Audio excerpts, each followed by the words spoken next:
Randgold Resources has benefited from a higher gold price, with profits up 19% quarter on quarter and 25% up on the same period in the prior year. However, power supply interruptions and mill downtime was a drag on the business, ending in an 11% drop in quarter on quarter production, albeit from a record high.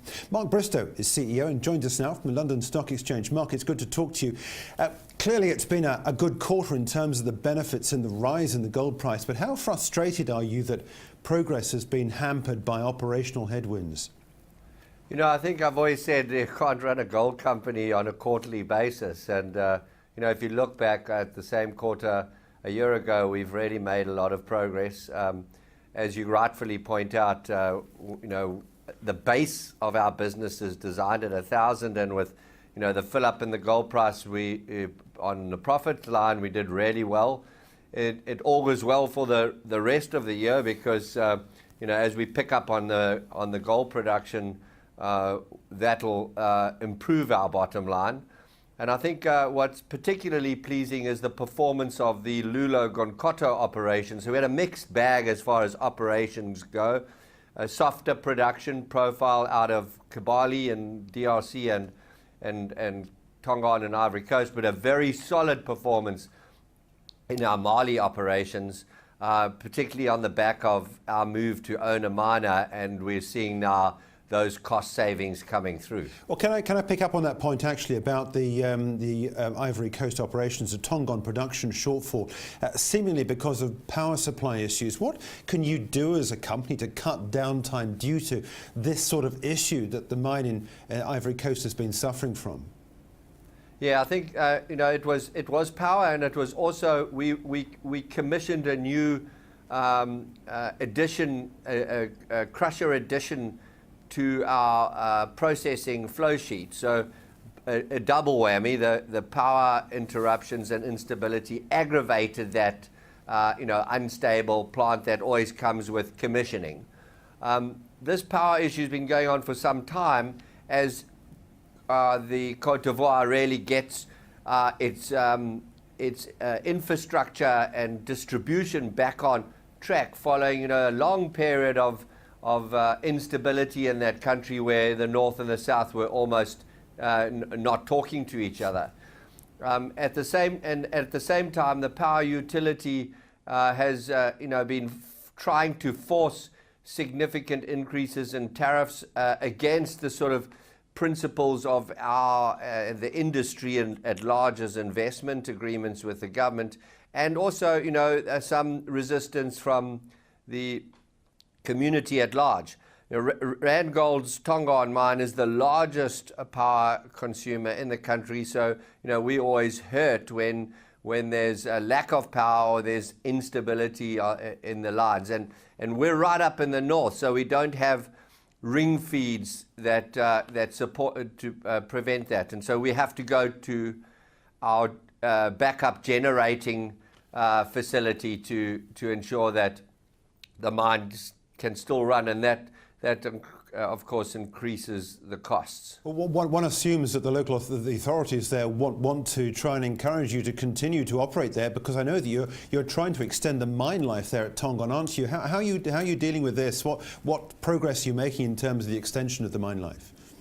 Well, we are making progress both with the extension of the mine life and some very significant exploration results coming out of our Bundiali exploration permit, sort of 60 kilometers west of the Tongan mine, and a new target which we've just started drilling in the Moncono permit. So, you know, I've said for a long time, Ivory Coast is a great destination for gold mining.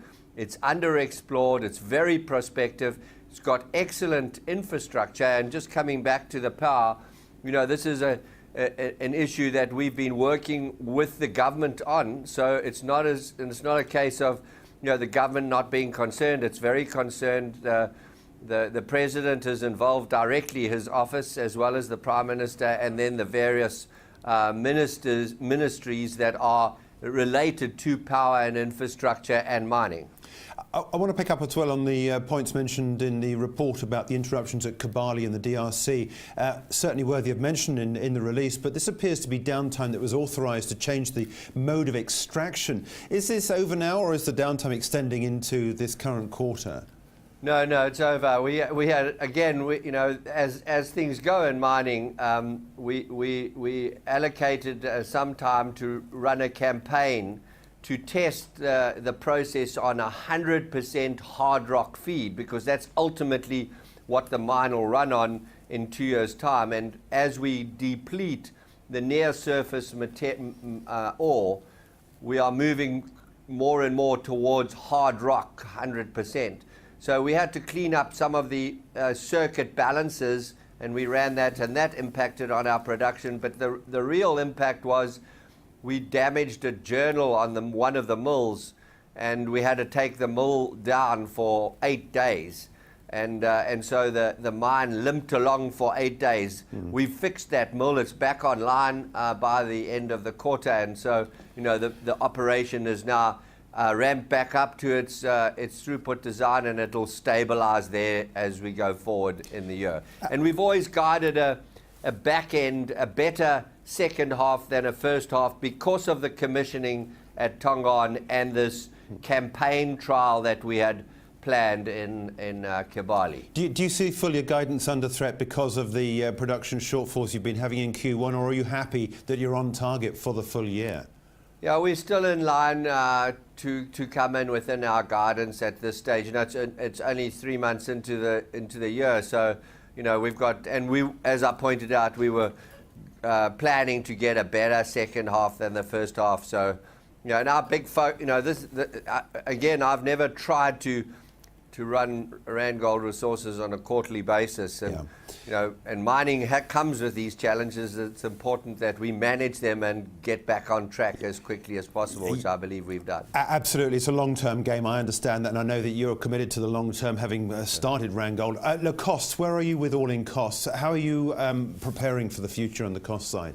I think that's, for us, that's the biggest single achievement, is our constant focus on costs, and the fact that we delivered a solid quarter despite some of the challenges, with strong cash flow, growing our cash by another $40 million this quarter. Profits were up slightly ahead of guidance, and it goes without saying, as we get the two operations back on track and produce more gold, those costs will come down further, and of course the bottom line will look a lot healthier. And of course that healthy bottom line is helped as well by a sweet spot developing in the price of gold, as we've seen in these numbers. How are you preparing for the future now? We've heard about your expansion plans for the mines. You've obviously been looking at the way in which you're producing and developing and producing gold.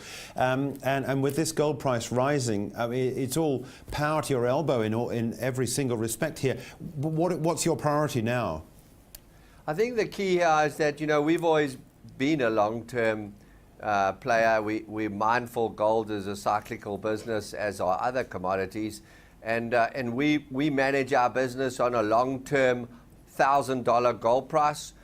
We've really worked hard to capture some of those benefits from deflation effects in our input costs, and so we're in good shape. We have a solid 5-year business plan at $1,000. We've got a profitable 10-year business plan, and so any prices above $1,000 makes more money for our stakeholders. The key focus for Randgold Resources is replacing the gold that we mine, because we're an organically driven company. The reason we have really created value for our stakeholders is that we found these mines and built them ourselves. So that that's our big focus. We continue to do that. Of course, we look for opportunities to shortcut that value creation opportunity in the form of M&A, but those options come very few and far between. Yeah. But No. that's our big focus. Mark, we've got to leave it there, but thanks indeed for joining us. Mark Bristow, Randgold Resources Chief Executive.